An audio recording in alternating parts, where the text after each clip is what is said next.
Bonjour, mesdames et messieurs et mesdemoiselles, bonsoir. La salutation dépend de vos positions précises. Nous sommes dans la région russe de Kursk et vous savez, dans cette région, il se passe des choses qui ne sont pas commentées par les médias européens et les médias américains. Dans cette région, il se passe des choses pour les Russes. Non, c'est incroyable. Alors, c'est d'autres chars envoyés par l'Occident, plus de 500 et quelques S de M. Zelensky et ses patrons, et plusieurs autres blindés, et des localités qui ont été conquis. Des blindés ont été rendus en molécules. Et les Russes avancent. Comme a dit Viktor Orban, le premier ministre hongrois. Ils avancent, ils sont lents, mais ils avancent. Et ça fait peur. Parce que lorsqu'ils détruisent des blindés et des chars, c'est des unités qui partent avec. N'oubliez surtout pas cela. Lorsque vous anéantissez un véhicule militaire, vous l'anéantissez avec son contenant. C'est ça la réalité. Et lorsque ils anéantissent alors plusieurs blindés et plusieurs chars, ça veut dire quoi? Ça veut dire que il y a plusieurs S qui partent avec. Parce que les chars ne se conduisent pas tout seuls. Non, ces véhicules blindés militaires ne se conduisent pas tout seuls. Ce sont des soldats qui sont à l'intérieur. Mesdames et messieurs et mesdemoiselles, je vous invite à vous abonner à ma chaîne YouTube Kanteji Visionnaire le Vrai, activer la cloche de notification pour ne plus rater mes émissions, mais aussi à partager la vidéo dans tous les groupes possibles. Je vous invite également à vous abonner à ma nouvelle chaîne, à ma nouvelle page Facebook, le géopolitologue je l'ai appelé, et vous vous abonnez massivement là-dessus, vous partagez aussi la vidéo pour ceux qui sont sur Facebook. Écoutez très bien. En char, d'autres blindés et 580 S ont été mis hors d'état de nuire. C'est-à-dire, les équipements et les S, le nom que je viens de donner là, eux, ils sont plus de ce monde-là. Ils sont plus parmi nous. C'est terminé.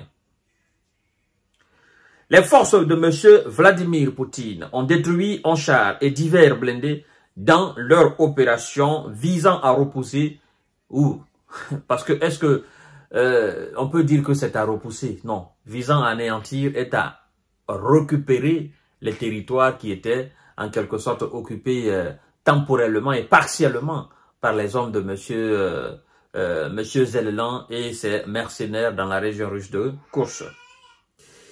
Alors, les éléments dans la région russe de Kursk, ils ont attaqué et anéanti 14 brigades de monsieur Zelensky et ses mercenaires lors de leur avancée. Eux, ils ne reculent pas. Les soldats de M. Vladimir Poutine ne reculent pas. Ils avancent. Ils avancent vers des gens qui sont démoralisés. Ils avancent vers des gens qui sont en manque de munitions, en manque de stratégie. Ils avancent vers des gens qui se posent la question, qu'est-ce que nous sommes venus chercher ici? Qu'est-ce que nous faisons ici? Parce qu'on n'a rien à faire ici. Ici, ce n'est pas notre place. Notre place, c'est à l'est de l'Ukraine. Mais dans la région russe de Kursk, ce n'est pas notre place. On ne mérite pas d'être là. Ça a été une erreur monumentale. Mais comment encore se retirer? C'est là aussi une question. Parce qu'au moins, si vous aviez d'autres fenêtres pour pouvoir échapper, hein, pour pouvoir quitter tranquillement sans être repéré, sans être encore anéanti, ben, vous alliez le faire. Mais il n'y a pas de porte, il n'y a pas de fenêtre, il n'y a rien. Ils sont maintenus là, dans cette région russe de Kursk. Parce que constamment, il y a des opérations dans la région ukrainienne de Soumy, je ne cesse de vous dire. Et c'est à partir de cette région qu'ils ont fait cette incursion-là. Donc, les routes qui mènent à la région russe de Kursk, ces routes sont constamment surveillées par les unités aéroportées et aérospatiales russes. Dès qu'ils repèrent seulement des mouvements de renfort, mais des mouvements aussi de recul, paf, ils entrent en action et puis l'anéantissement suit. Mesdames et messieurs et mesdemoiselles. Alors, les forces russes ont détruit un char, un blindé de transport de troupes, 9 blindés de combat, 2 pièces d'artillerie, un canon anti-aérien et 36 véhicules et leurs contenants. Chars, 36 véhicules, blindés, tout ça, c'est parti avec leurs contenants. Et c'est pas moins de 200, moins de 300. On vous dit 580 ont été envoyés au repos définitif.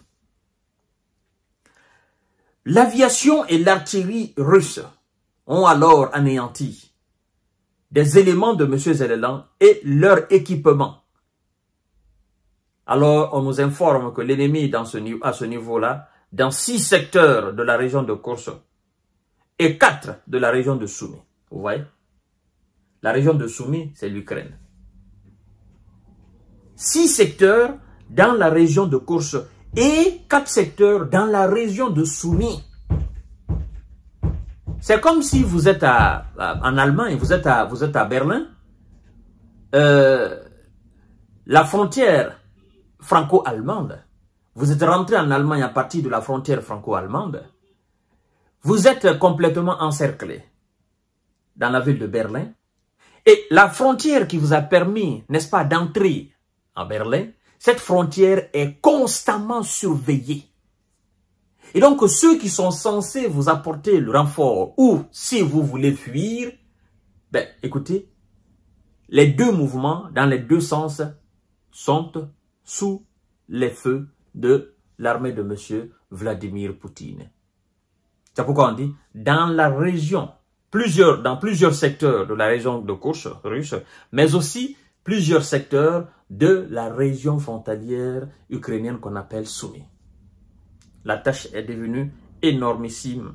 C'est devenu très très difficile. Alors, mesdames et messieurs, c'est ce qui fait froid au dos.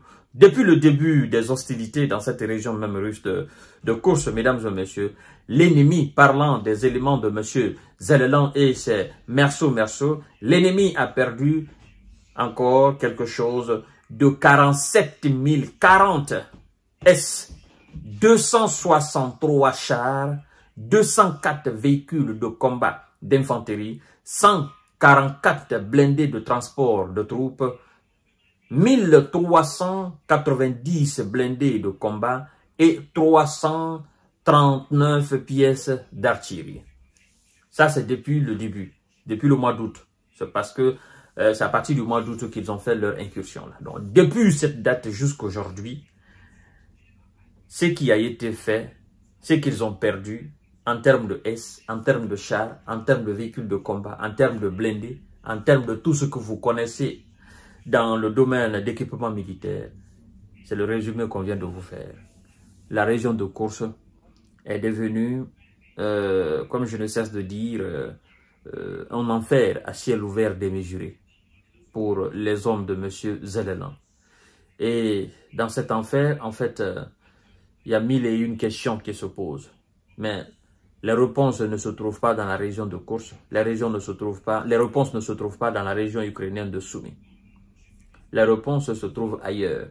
Mais pour aller ailleurs, aller chercher ces réponses-là, il faut faire un long chemin très périlleux.